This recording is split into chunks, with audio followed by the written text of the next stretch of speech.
Okay, so I'm Amanda Woolridge and I am a leadership coach with ISL. So what that means is that I play 3 roles on program. I do leadership coaching one-on-one. I work as a team coach for ISL and I facilitate the programs, and then in between actually facilitate workshops with our clients.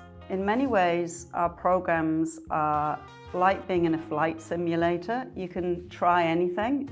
It really is minimal risk. And so by the end of the week, there's a real shift that happens for people.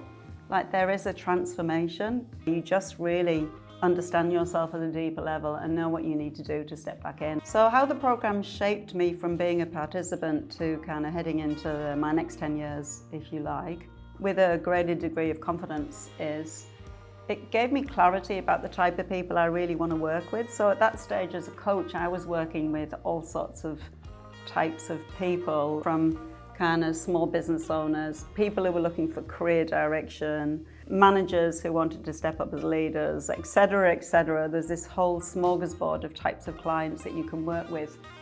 And what I realized after the ISL program was that I really wanted to focus on working with leaders and empowering them to step up from manager to leader, to take that step up. And having kind of that greater degree of confidence, it allowed me to say no to those clients who weren't really aligned fully with what I wanted to engage in, and it allowed me to get more involved in that sort of target market of leaders.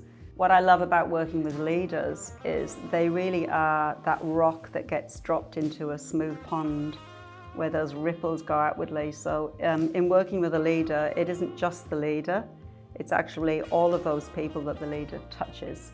And that's what I love about what we do at ISL. The biggest key moment that I always experience at the on program, it's sort of like the contrast between the start of the program and the end of the program. So what I love is empowering leaders to step up, to become their best selves. So they arrive in as strangers and there's sort of that element of fear in the room or concern. And then at the end of the week, what happens is that there's this cohort of really deeply connected people who they often say that they've shared more on program with their syndicate than their best friends know about them. They get really bonded. And so by the end, what I see, and this is this moment, this snapshot at the end of the program where we're on the last day, they've planned what they're going to do, their action plan. And you see such a change in them. And it's a change by way of readiness to just step back out, inspired and more confident and just ready to go for it. So you also asked about how leadership is developing and where it might be going in the future. And what springs to mind there is the importance of legacy and leadership. And what I mean by that is considering leadership from the perspective of not just tomorrow, but way down the track. Considering the impact of the decisions that you make today as a leader on future generations, and thinking about what it means for your children and your grandchildren and your great-grandchildren, and sort of seeing it from a much wider perspective. Some of the bottom line considerations for organizations right now are around sort of social impact. How much are they making a difference, not just sort of financially within their organizations in the context of the world, surviving and thriving, but also thinking about what are they doing in their communities. And of course, the great big thing that's coming over the horizon right now, well, we're only just starting to kind of fully wake up to it, but it's been coming for a long time. It's actually here, is this whole thing around sustainability. There's a bit of a gap between leaders who are, arguably oftentimes senior leadership teams are a little bit older, and the youth that are coming through.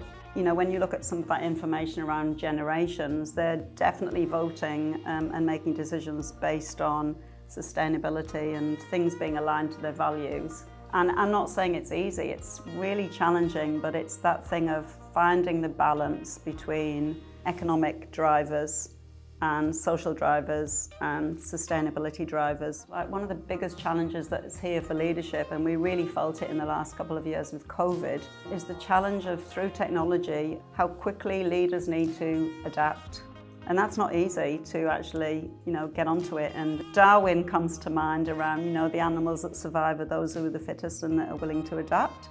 And if you transfer that to consideration of leaders, sort of leaders also, those that will survive and thrive are those who are willing to actually adapt and need to be able to do so quite quickly. And so it isn't easy with technology and information and things going at 100 miles an hour.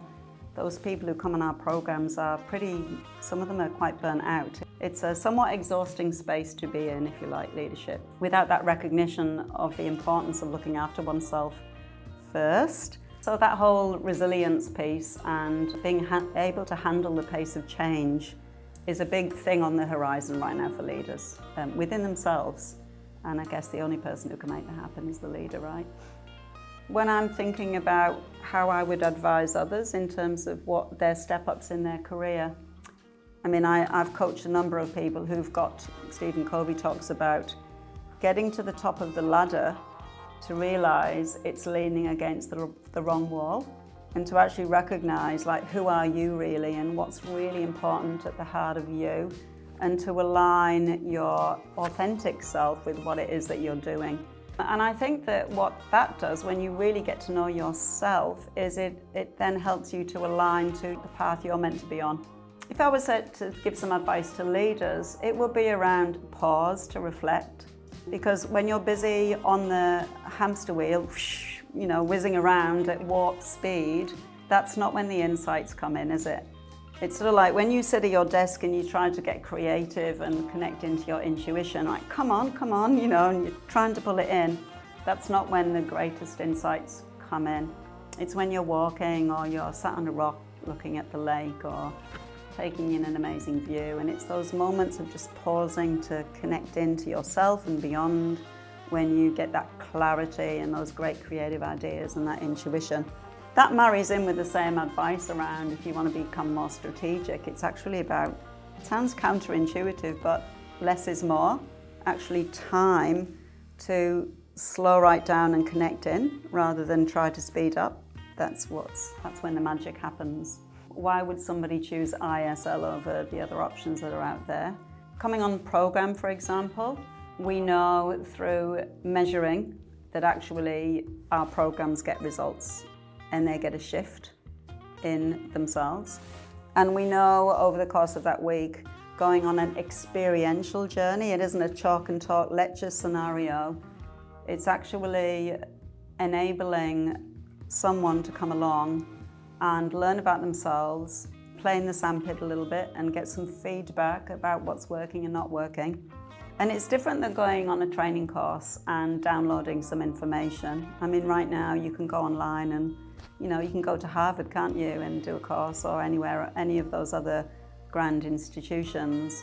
But I think nothing really can take the place of actually stepping into an experience where you're really seeing yourself through the lens of how do you interact with others. And you get that feedback from people whom you trust in a really safe environment. It's an incredible process, and that works. It works.